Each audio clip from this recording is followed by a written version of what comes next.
तो पहली मूवी जो मैं आपको एक्सप्लेन करूंगी वो है मॉन्स्टर हंटर। मूवी शुरू होती है तो हम एक डेजर्ट देखते हैं यानी रेगिस्तान, जिसमें हम एक बड़ी सी शिप को देखते हैं। वहाँ सिर्फ इंसान ही नहीं बल्कि मॉन्स्टर्स और कुछ क्रिएचर्स भी रहते थे और उनमें लड़ाई ही चलती रहती थी। अब एक दिन इन लोगों की शिप पर एक मॉन्स्टर अटैक कर देता है। वो सारी शिप को डिस्ट्रॉय करने लगता है और वॉरियर्स को भी मारने लगता है। वहाँ पर एक ऐसा आदमी था जो कि वॉरियर्स को टीच किया करता था, यानी उन्हें तरीके बताता था कि मॉन्स्टर से किस तरह लड़ा जाए। वो उनका मास्टर था, लेकिन वो तक भी उस मॉन्स्टर को नहीं रोक पाता। अब शिप पर एक और लड़का जिसका नाम हंटर था, वो उस मॉन्स्टर से मुकाबला करते करते शिप से नीचे गिर जाता है। अब हम देखते हैं कि गिरने के बाद लकीली वो बच तो गया था, लेकिन उसके साथी उससे बहुत दूर जा चुके थे। अब हम रियल वर्ल्ड का सीन देखते हैं, जिसमें आर्मी की एक फीमेल कैप्टन अपने कुछ सोल्जर्स को ढूंढ रही होती है। वो जब रास्ते में होते हैं तो उन्हें कुछ पत्थर मिलते हैं जिसके ऊपर अजीब चीजें लिखी हुई थी, जो कि उनकी समझ में भी नहीं आ रही थी। ऐसे दिख रहा था कि जैसे वो कोई वार्निंग साइंस हो। और जब वो जमीन पर देखते हैं तो वहाँ गाड़ियों के निशान थे, लेकिन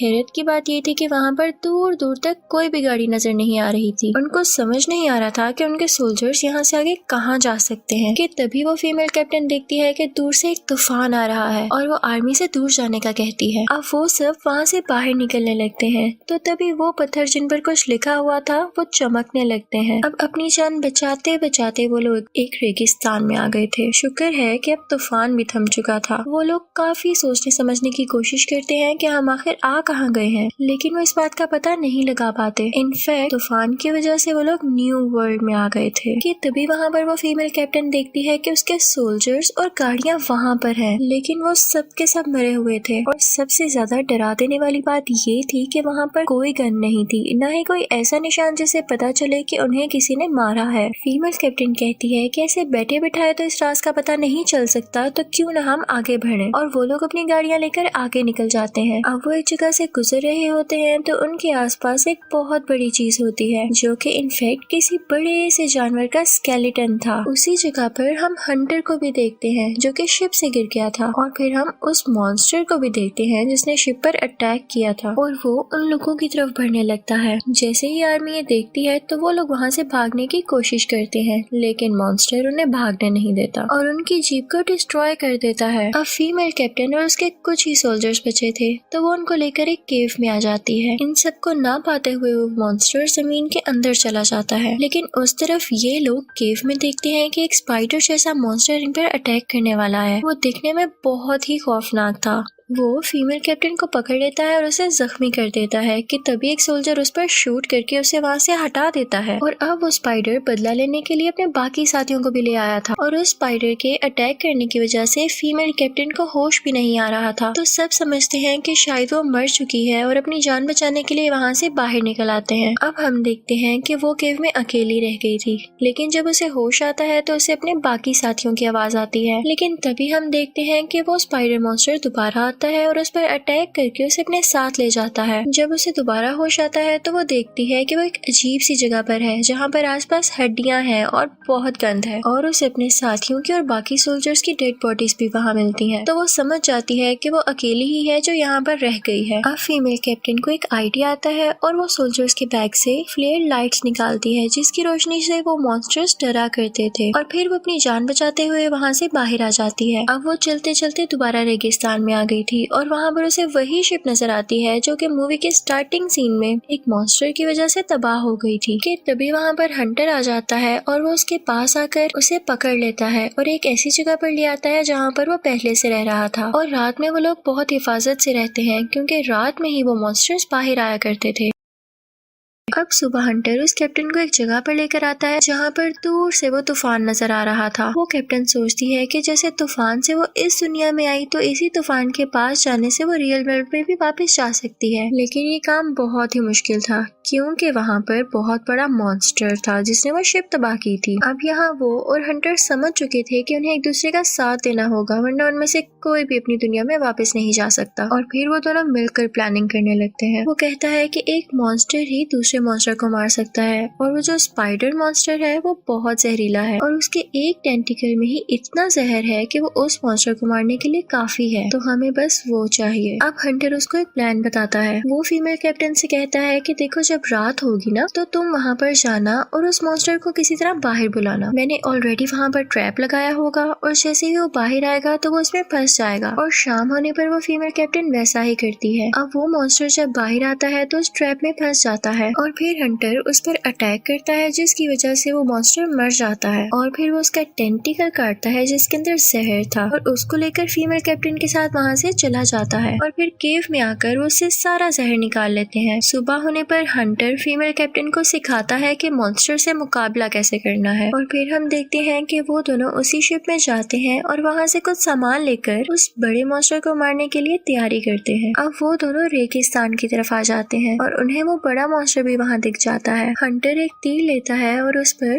स्पाइडर मॉन्स्टर का जहर लगा देता है और फिर उसको उस बड़े मॉन्स्टर की आंख में मारता है जिसकी वजह से उसे उस आंख से धुंधला नजर आने लगता है। और उसी दौरान हंटर उस मॉन्स्टर के सर में स्टैब करता है यानी अटैक करता है, लेकिन वो मॉन्स्टर उसे दूर फेंक देता है जिसकी वजह से वो बेहोश हो जाता है। लेकिन तभी फीमेल कैप्टन हंटर का वही वेपन उठाती है और उसके सर में दोबारा से मारने लगती है। और यहाँ पर हम देखते हैं कि वो मॉन्स्टर मर चुका है और अब हंटर को भी होश आ चुका था। अब उन दोनों को उस टॉवर की तरफ जाना था जो कि तूफान के पास दिख रहा था, जिसकी वजह से वो लोग रियल वर्ल्ड में वापस जा सकते थे। अब चलते चलते वो दोनों एक ऐसी जगह पर आ जाते हैं जहाँ पे ग्रीनरी भी थी यानी कि पौधे भी थे और पानी भी था। और सबसे बड़ी बात वहाँ पर खाने पीने की चीजें भी थी और कुछ छोटे छोटे से जानवर भी थे, लेकिन वो सिर्फ वेजिटेरियन थे, इसलिए इन दोनों को उनसे कोई खतरा नहीं था। अब ये दोनों यहाँ पर आकर खाना खाते हैं और कुछ रेस्ट करते हैं और प्लान करते हैं कि अगली सुबह ये लोग उस टॉवर के लिए निकलेंगे। लेकिन जब ये लोग रात को लेटे होते हैं तो इन्हें दूर से किसी की आवाज आती है और वो एक ड्रैगन मॉन्स्टर था जो कि अपने मुंह से आग निकाला करता था। और फिर हम देखते हैं कि वो हर चीज तबाह करते हुए इनकी तरफ बढ़ता है ताकि इन पर अटैक कर सके या इनको मार सके। वहाँ पर मौजूद सब जानवर भी इससे डर रहे थे, लेकिन तभी वहाँ पर आता है वॉरियर्स का मास्टर जो कि मूवी के स्टार्ट में दिखाया गया था। वो अपने साथियों के साथ आया था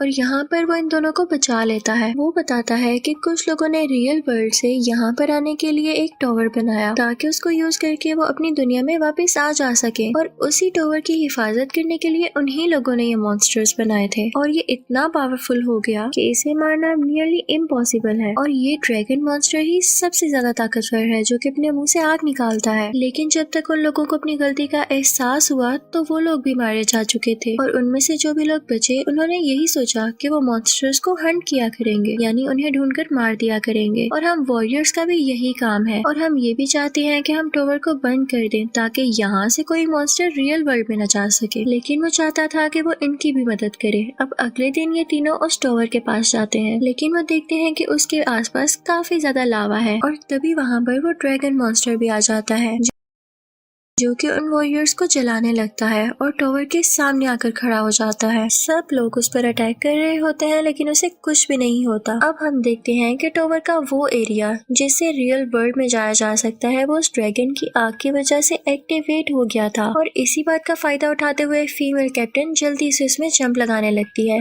लेकिन ड्रैगन उसके पीछे भी आ जाता है और उस पर अपनी आग फेंकता है, लेकिन लकीली वो उसमें जंप कर ही लेती है और वो रियल वर्ल्ड में आ चुकी थी। अब वो देखती है कि रियल वर्ल्ड में भी सर्च ऑपरेशन चल रहा था, यानी कि जो मिसिंग सोल्जर्स थे आर्मी उनको ढूंढ रही थी। और जैसे ही वो फीमेल कैप्टन को देखते हैं तो वो उसको उठाकर अपने साथ ले आते हैं। वो उससे पूछते हैं कि बाकी सोल्जर्स कहाँ हैं, कि तभी हम देखते हैं कि हेलीकॉप्टर के सामने वही तूफान आने लगता है और उसमें वो ड्रैगन मॉन्स्टर भी था, और वो इनफैक्ट उसी के साथ आया था जब वो रियल वर्ल्ड में जंप कर रही थी। वो इन पर अटैक करता है जिसकी वजह से हेलीकॉप्टर क्रैश हो जाता है, लेकिन वो फीमेल कैप्टन उस हेलीकॉप्टर से बाहर आ जाती है और बच गई थी। लेकिन वो ड्रैगन मॉन्स्टर अभी भी उसके सामने था। लेकिन आखिर वो कैप्टन थी तो वो सोचती है कि मैं इससे बिल्कुल भी नहीं डरूंगी और इसका मुकाबला करूंगी। जब वो ड्रैगन अपना मुंह खोला करता था तो एयर अंदर जाने से उसके मुंह में गैस बना करती थी जिससे वो आग बनाकर बाहर फेंकता था। लेकिन यहाँ पर जैसे ही वो अपना मुंह खोलता है और उसके मुंह में गैस बन रही होती है तो फीमेल कैप्टन एक एरो पर आग लगाकर उसके मुंह में फेंक देती है, जिसकी वजह से उसके मुंह में और उसके पूरे गले में आग फैल जाती है और वो खुद भी इस आग से तड़पने लगा था क्योंकि उसकी अपनी आग नहीं थी। वो समझती है कि शायद उसने इसको मार दिया है और काफी खुश हो जाती है, लेकिन तभी वो ड्रैगन फिर से उठ खड़ा होता है और उस पर अटैक करने लगता है। लेकिन तभी हंटर भी वहाँ पर आ जाता है और एक एरो के साथ एक बॉम्ब लगा देता है और उसकी तरफ शूट करता है। तीर सीधा उसको जाकर लगता है और एक बहुत बड़ा ब्लास्ट होता है और इस ब्लास्ट से उस मॉन्स्टर की नेक ही नहीं बल्कि पूरी की पूरी बॉडी जलने लगती है, जिससे वो और भी ज्यादा तड़पने लगता है और वो यहाँ पर फाइनली मारा जाता है। अब हंटर और फीमेल कैप्टन काफी खुश थे कि उन दोनों ने इस मॉन्स्टर को मार दिया था। कि तभी वो मास्टर वहाँ पर आता है और कहता है कि मैं बहुत खुश हूँ कि हमने उसको मार डाला और हम रियल वर्ल्ड में आ ही गए। कि तभी वो लोग देखते हैं कि एक और तूफान उनकी तरफ बढ़ रहा है, तो वो समझ जाते हैं कि उस जगह से कोई मॉन्स्टर उनकी दुनिया में आ रहा है। तो फीमेल कैप्टन कहती है कि हमें जल्द से जल्द वो रास्ता बंद करना होगा। अब वो मॉन्स्टर जो वहाँ पर आ चुका था वो तीनों उससे मिलकर मुकाबला करते हैं और वो तीनों उस पर अटैक कर रहे थे कि उसे मार दें। कि तभी हम देखते हैं कि कोई आदमी उन पर नजर रखे हुए था और इसी के साथ ये मूवी मॉन्स्टर हंटर खत्म हो जाती है। तो अब बारी आती है दूसरी मूवी सेवंथ सन की। तो मूवी शुरू होती है बहुत सालों पहले के एक सीन से, जहाँ पर एक आदमी जिसका नाम ग्रेगरी होता है वो एक जगह पर एक विच को बहुत ही ज्यादा गहरी टनल में बंद करके वहाँ से चला जाता है। अब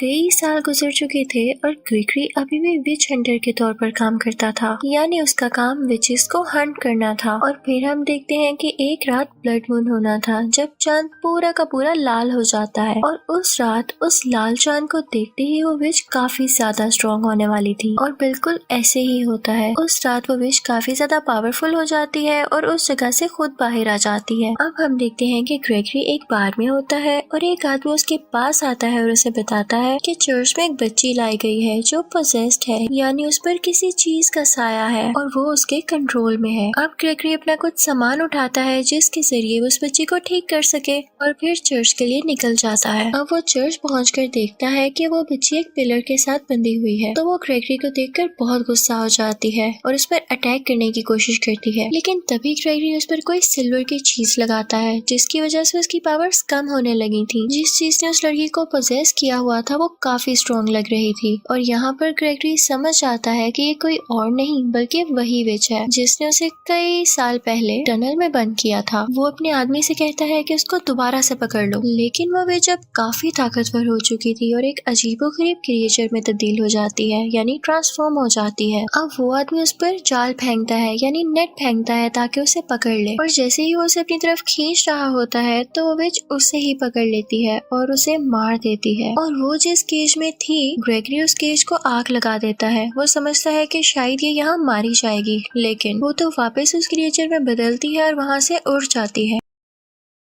और फिर सीन चेंज होता है और हम एक लड़के को देखते हैं जिसका नाम टॉम था और वो अपनी छोटी बहन के साथ होता है। कि तभी टॉम को कुछ अजीबोगरीब विजन्स आने लगते हैं और उसकी मॉम भी वहाँ पर आ जाती है, लेकिन उसे कुछ समझ नहीं आता कि ये क्यों हुआ। और फिर हम देखते हैं कि ग्रेगरी वहाँ पर आता है और बताता है कि मैं यहाँ पर 7वें बेटे के 7वें बेटे को लेने आया हूँ। वो टॉम की मदर को काफी ज्यादा कॉइन्स देता है कि इसके बदले में तुम इसे मेरे साथ जाने दो, लेकिन टॉम की मदर पहले से ही जानती थी कि असल में बात क्या है, तो वो अपने बेटे को वहाँ जाने से रोकती है। लेकिन टॉम वहाँ जाने के लिए रेडी था। वो अपनी मॉम से कहता है कि मैं स्ट्रॉन्ग हूँ और मैं किसी चीज से नहीं डरता। और उसी विजन्स में पहले ही ग्रेगरी नजर आ चुका था और वो जान चुका था कि मैं उसके साथ जाऊंगा। तो उसकी मॉम काफी परेशान हो जाती है और उसे एक नेकलेस देती है और उससे कहती है कि ये अपने साथ रखना, ये तुम्हारी हिफाजत करेगा। और फिर ग्रेगरी और टॉम वहाँ से निकल जाते हैं। रास्ते में ग्रेगरी को पता चलता है कि टॉम को विच के बारे में बहुत कुछ पता है और वो सोचता है कि ये तो अच्छी बात है कि मुझे इसको कुछ ज्यादा समझाना नहीं पड़ेगा। अब हम विच को देखते हैं जो कि अपने महल जाती है। वहाँ पर वो अपनी बहन से मिलती है तो उसकी बहन उसे बताती है कि ग्रेगरी ने तुम्हें कैद करने के बाद हम सबको जला दिया और हमारे महल को भी। विच जैसे ही उसका मास्क उतारती है और उसकी जली हुई शक्ल देखती है तो उसे ग्रेगरी पर और ज्यादा गुस्सा आ जाता है, लेकिन उसके पास इतनी ज्यादा पावर्स होती हैं कि वो अपनी बहन का फेस और वो महल दोबारा से ठीक कर देती है। अब दूसरी तरफ हम देखते हैं कि ग्रेगरी और टॉम अपनी जगह पर जा रहे होते हैं और वहाँ पर टॉम को एक ऐसी लड़की नजर आती है जो कि उसके विजन्स में आया करती थी। इनफैक्ट लोग उसे विच समझकर चलाने लेकर जा रहे थे,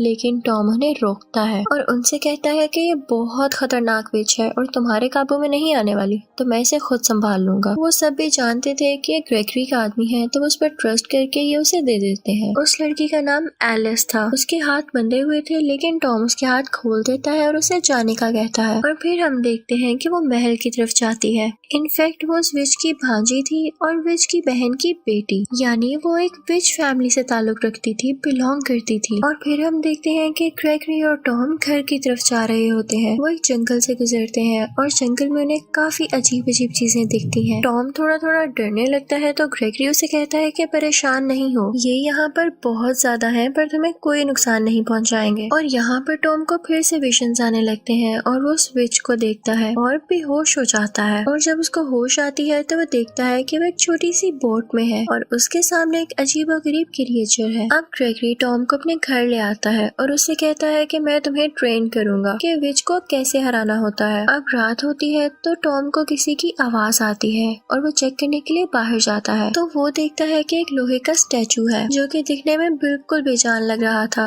जब उसके पास जाता है तो उसमें जान आ जाती है और वो उस पर अटैक करने लगता है, लेकिन ग्रेगरी फौरन वहाँ पर आकर टॉम को बचा लेता है और फिर उसे विच के बारे में बताने लगता है और उसे ट्रेनिंग देने लगता है कि उसको कैसे हराया जाए। और फिर हम देखते हैं कि सुबह उस जगह के कुछ लोग और सोल्जर्स आते हैं जो कि ग्रेगरी को लेने आए थे, क्योंकि उन लोगों ने एक बहुत अजीबोगरीब क्रिएचर पकड़ रखी थी और उन्हें वहाँ पर ग्रेगरी की जरूरत थी। वो इनफैक्ट उसी विच की भेजी हुई क्रिएचर थी। ग्रेगरी उसके पास जाता है और उसे कंट्रोल कर लेता है और उससे कहता है कि तुम्हारी जो भी असली शक्ल है पहले उसमें आओ। तो वो अपनी असली शक्ल में आ जाता है और ग्रेगरी उसे मारने लगता है। फिर वो टॉम से कहता है कि इसको आग लगा दो, लेकिन टॉम यहाँ पर डरा हुआ था।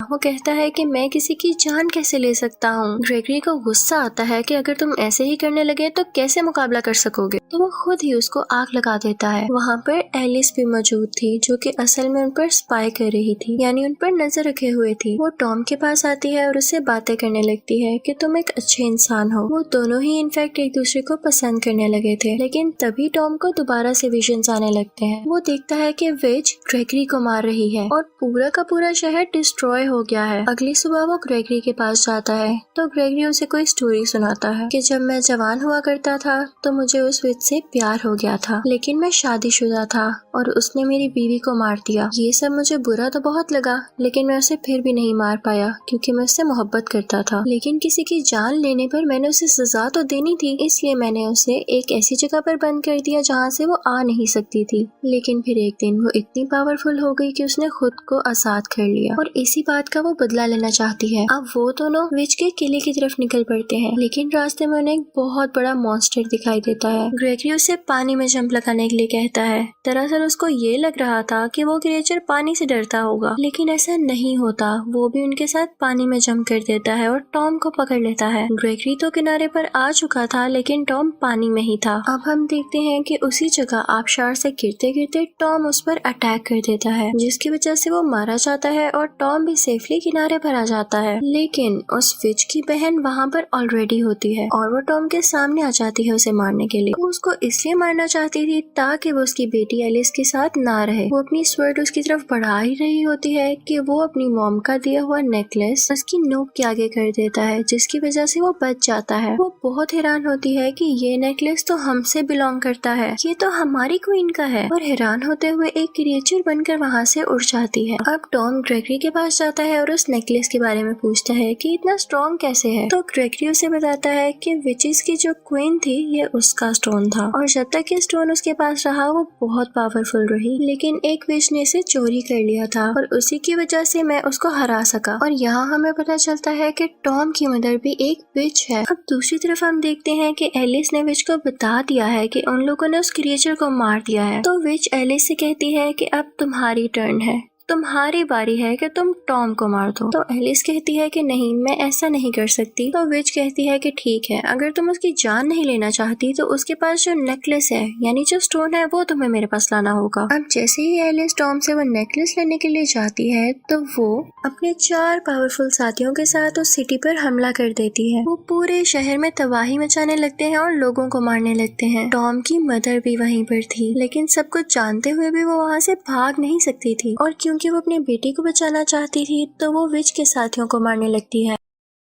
और जब विच उसे देखती है तो वो जान जाती है कि ये तो हमारा ही पार्ट थी और हमसे दूर भाग गई थी। उसे इस बात का बहुत गुस्सा था तो वो जाती है और उसको मार देती है। और फिर हम देखते हैं कि एलिस टॉम के पास जाती है और उससे मीठी मीठी बातें करके उसका वो नेकलेस चुरा लेती है। लेकिन ग्रेगरी ये सब कुछ देख लेता है और वो चाहता था कि अब वो एलिस को मार दे क्योंकि वो लड़की उनके लिए ठीक नहीं थी। लेकिन टॉम ग्रेगरी को मना करता है और एलिस को जाने के लिए कहता है। लेकिन ग्रेगरी उसे गुस्से से कहता है कि वो तुम्हारा नेकलेस चुरा कर ले गई और तुम इस तरह कर रहे हो। जब टॉम ये देखता है तो वो भी एलिस के पीछे भागता है, लेकिन विच का एक आदमी उसे आकर रोक लेता है और तभी ग्रेगरी भी वहाँ पर आ जाता है और टॉम का साथ देता है। लेकिन इसी दौरान टॉम जमीन के अंदर एक गड्ढे में गिर जाता है और उसके साथ ग्रेगरी का वो साथी क्रिएचर भी था। वहाँ पर टॉम की मॉम की सोल आती है और उसे बताती है कि तुमने घबराना नहीं है, तुम विच को एक दिन जरूर हराओगे। और फिर हम देखते हैं कि टॉम वहाँ से निकल आता है और आगे की तरफ बढ़ता है। एलिस ने वो नेकलेस यानी स्टोन विच को दे दिया था और ब्लड मून निकलने में कुछ ही वक्त बाकी था और इससे पहले वो लोग ग्रेगरी को हिप्नोटाइज कर चुके थे यानी अपने कंट्रोल में कर चुके थे। लेकिन तभी हम एक अजीब चीज देखते हैं कि एलिस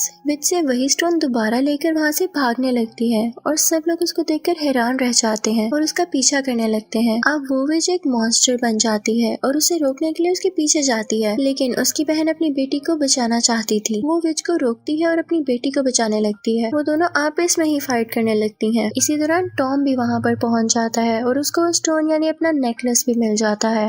विच का एक मॉन्स्टर ग्रेगरी पर अटैक करने लगता है, लेकिन ग्रेगरी उसे मार देता है और टॉम भी विच के सब क्रिएचर्स और मॉन्स्टर्स को मार देता है। विच अपनी बहन को मार देती है क्योंकि वो एलिस को जो बचा रही थी। ग्रेगरी उसे विच पर अटैक करता है और विच ग्रेगरी को मारने की कोशिश करने लगती है कि तभी वहाँ पर टॉम आ जाता है और टॉम अपना चाकू निकालता है और विच के पेट में दे मारता है। वो काफी ज्यादा जख्मी हो चुकी थी और वीक होने लगी थी और फिर ग्रेगरी और टॉम उसे आग लगा देते हैं। टॉम में भी ये पावर्स आ चुकी थी कि वो विच को हंट कर सकता था और फिर वो दोनों वहाँ से चले जाते हैं। टॉम के साथ अभी भी वो अच्छी क्रिएचर थी जो कि ग्रेगरी की दोस्त थी और अब वो मिल के विचेस को हंट किया करते थे और इसी के साथ ये मूवी एंड हो जाती है। Thank you for watching.